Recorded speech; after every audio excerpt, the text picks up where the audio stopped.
মাত্র কয়েকদিন হলো যে আমি তোমাদের সঙ্গে রেগুলারলি ব্লগ ভিডিও শেয়ার করছি, আর তোমরা কিন্তু অনেক ভালোবাসা দিয়েছো। আমি চাই তোমাদের যদি ভিডিওগুলো ভালো লাগে অবশ্যই একটা করে কমেন্ট করে যেও, তাহলে আমার আরও খুব ভালো লাগবে। আমি প্রথমে যখন শুরু করেছিলাম তখন ভেবেছি কোথা থেকে শুরু করব, কারণ এই তো আমার দুটো রুম আর রোজ দিন তো একই কাজ, আর আমি তো এই মামামকে নিয়ে একাই থাকি। আর জানো তো এই একা সংসার সামলাতে গিয়ে কিন্তু অনেক সময় হাঁপিয়ে পড়ি, তাই বলে থেমে যাই না, সেখান থেকে আবার নতুন করে শুরু করি।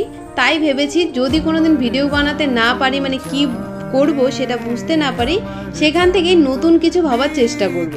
আর এই যে চৌকিটা দেখতে পাচ্ছ, আমাদের ঘরে যখন কেউ আসে তখন এটার উপর বিছানা করে দেওয়া হয় ঘুমানোর জন্য।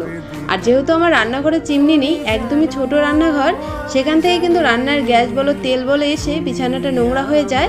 তাই সবসময় বিছানাটা তুলেই রাখি, যখন কেউ আসে তখন এটাকে বিছানা করে দিই। আর এইদিকে দেখো আমি চিরুনিগুলো পরিষ্কার করে নিয়েছি।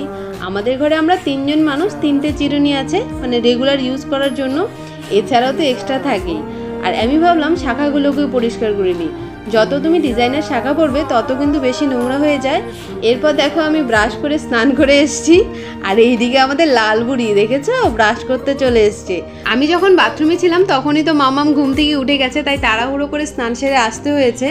আর আমার মাম্মাম তো এখন বড় হয়ে গেছে, ও এখন নিজের কাজ সমস্ত কিছু নিজেই করে নিতে পারে। ওর এই 2 বছর হবে কিন্তু দুর্গাপুজো আসলে, এখন ওর 22 মাস মতো চলছে। আর ও ফ্রেশ হয়ে নিয়েছে, ফ্রেশ হয়ে কিন্তু গীতাকে ধূপকাঠি দেখিয়েছে, প্রণাম করেছে। আর দিনটা যদি ভগবানের নাম নিয়ে শুরু করা যায় তাহলে তো ভালোই কাটে। আর যেহেতু আমার ছোট ঘর, এখানে রান্নাঘর বাথরুম, তাই আর ঠাকুর বসাইনি। মা এই যে নাও তোমার জলমুড়ি। কি বলছো? ও বাবা, আজকে ওর ইচ্ছে হয়েছে ও নাকি জলমুড়ি খাবে। মা তুমি বলেছো জলমুড়ি খাবে?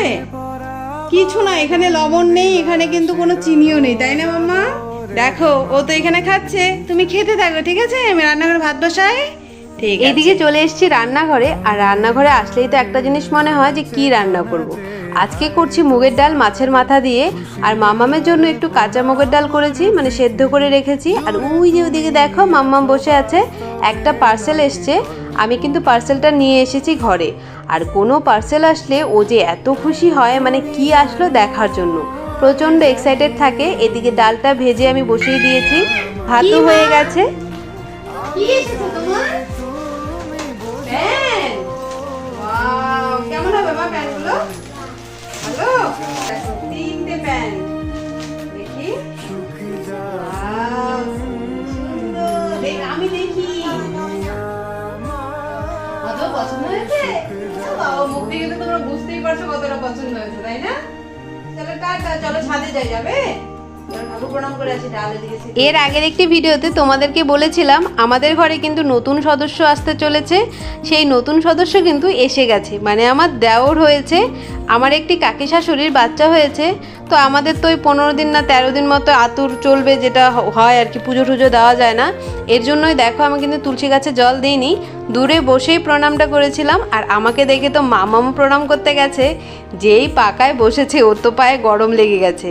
আর এইদিকে এসে দেখো ঘরে রান্না বসিয়ে দিয়েছি, মামামের ডালটা এখানে ফোড়ন দিয়ে নিয়েছি। ওকে কিন্তু আমি একটু পাঁচফোড়ন দিয়ে তার সাথে একটু আদা জিরে বাটাও দিয়ে দিই।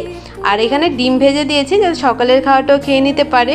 ওর বাবা তো এখন সেন্সাসের কাজ চলছে, আমাকে ফোন করে বলল যে আজকে আসবে না, স্কুল দিয়ে একবারে ওইদিকে ডিউটি করেই আসবে।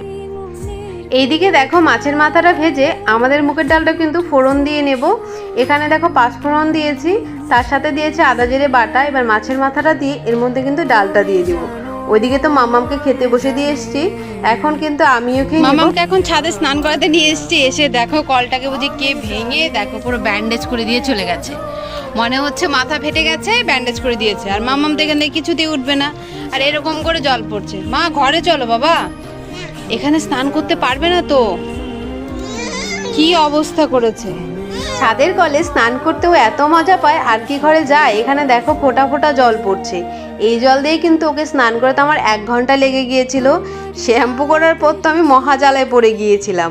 আর ওকে ঘরে এনে ঘুম পাড়িয়ে দিয়েছি, আর যে বাকি রান্নাটা ছিল সেটা করে নেব।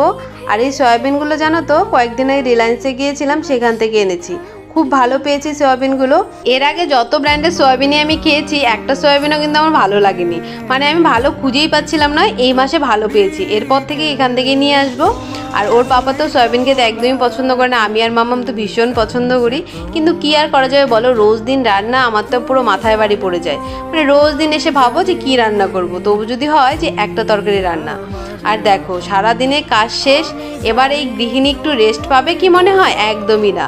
এই রান্নাঘর পরিষ্কার করতে করতে মাম্মাম উঠে যাবে, তারপর ওকে খাওয়াবো, ওর পাপাও চলে আসবে, এরপর আমরা দুজনে খেয়ে নিব, এরপর কিন্তু বিকেল হয়ে যাবে। চলো টাটা।